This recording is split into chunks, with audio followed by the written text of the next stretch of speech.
Now, another point here is then, so the cost of discipleship, we've talked about true righteousness, we've talked about understanding, that we need to understand our teacher, and we've talked now about the cost of discipleship, and now I want to look at this theme of true and false prophets, or true and false disciples, that apparently there's true and false disciples. And so what does Matthew teach about false apostles and discipleships? We're talking about what does it mean to be a disciple of Christ. And apparently there's true and there's false disciples. And Matthew brings this up in pretty poignant ways. And so we can talk about the parable of the tares, where what? A farmer goes out and sows good wheat in his ground.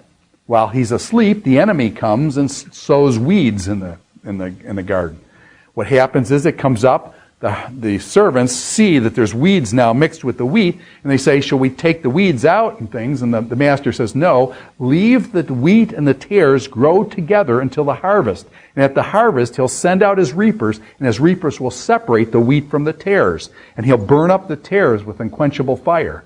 And obviously standing for something negative, that the tares get burned up. But they grow together. The wheat and the tares grow together. The wheat comes up and produces a harvest of 60, 100 heads of grain and things. The tares produce nothing. And so they're burned up. And so this is the parable that there's a mixture. In the Christian church, there's a mixture. You think that everyone's a Christian, and the answer is no, there's a mixture. And he warns us about it in this parable. Faith or works? This is a big question that comes up, faith or works. And one's a Christian and things. Now I want you to look at this. This statement from Jesus, and this is from Matthew chapter 7, this is the Sermon on the Mount. This is Jesus' core teaching, the Sermon on the Mount. And this is what he says, and I think this is absolutely a terrifying set of verses in some senses.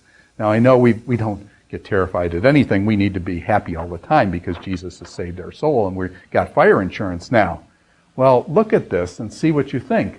Matthew chapter 7, verses 21 and 22. He says, not everyone who says to me, Lord, Lord, will enter into the kingdom of heaven, but only he who what? Who gets into the kingdom of heaven? Who gets into the kingdom of heaven? All those who say this little phrase, I prayed when I was 5 years old, I believe in Jesus, okay? And Jesus forgave my sins. And so I said this little formula, Jesus, I believe in you, and I trust in you, and things like that. And if we say this little formula, then we're saved, okay? Is that what Jesus says? Who gets into the kingdom? Here he says it explicitly. This is Jesus teaching about who gets into his kingdom. And it's not those that say, Lord, Lord. Check this out. But only he who what? Does the will of my Father who is in heaven. Whoever does the will of my Father is in heaven. Many will say to me on that day, Lord, Lord, did we not prophesy in your name? In other words, I was a preacher. I went out and preached your gospel. I prophesied in your name. And in your name, drive out demons. In other words, man, we were so good, we were casting demons out in Jesus' name. And performed many miracles. And these guys actually did miracles. They thought they were doing miracles in Christ. Then I will tell them plainly, I never knew you. I never knew you. Away from me, you evildoers. Did these people actually think they were doing these things in Christ's name? Miracles, prophesy, preaching, casting out demons. Christ says, I never knew you. The possibility of self-deception. This, I think, fronts right to us the possibility of self-deception. That a person can think they're a Christian, and these people did apparently think they're Christian. They start listing off all the things that they did. And Jesus says, no, you've got to do the will of my Father. So then we need to find out what is the will of the Father. Okay? But these people thought they were doing it, and Jesus says, I never knew you. And then he says, away from me, you evildoers and stuff. So the possibility of self-deception, I'm just raising that because it seems to me a lot of people think they're Christians. And if I, as my son once told me, I buy a Lakers jersey and put on a Lakers jersey. Does that make me a Laker basketball player? No. If I live in a garage long enough, does that make me a car? No, okay? You've got to do the will of the Father and things. And so you've got to be real careful with some of this stuff. So true and false disciples. Here's another one, and this is really penetrating as well. This is the sheep and goats. And this is in the final judgment now. Basically, the Father, you're up in heaven, kind of a heavenly context, and He's going to separate the sheep from the goats. The sheep on His right hand, the goats on His left. And then, how does He separate the sheep and the goats? And the goats are going to be the bad ones that go to the wrong place and things. And so, on what basis do they get into the kingdom? And what basis do the sheep get into the kingdom? And then, let me just read to you here. It says then the king will turn to those on the left and say, now it's those on the left, so this is the goats, away with you, you cursed ones, into eternal fire prepared for the devil and his demons. Actually, it's kind of interesting. Do you know that Jesus speaks more about hell than He does about heaven? Jesus actually talks about hell, more than He talks about heaven. And yet people today are saying, well, of course there's no hell because we don't have any sin. Number one, our culture, we delete the whole notion of sin, and therefore we delete the notion of any kind of consequences afterwards. We're Americans after all. We can do what we want and there's no consequences, right?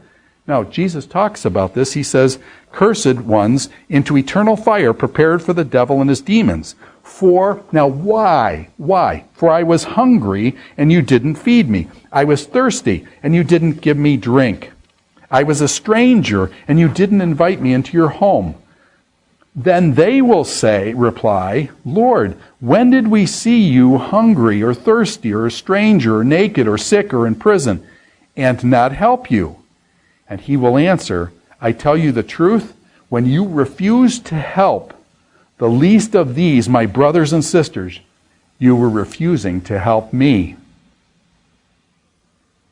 They were surprised. When did we see you? When did we see you sick and naked and didn't help you? They were surprised. They thought that they had done it. And Jesus says, no.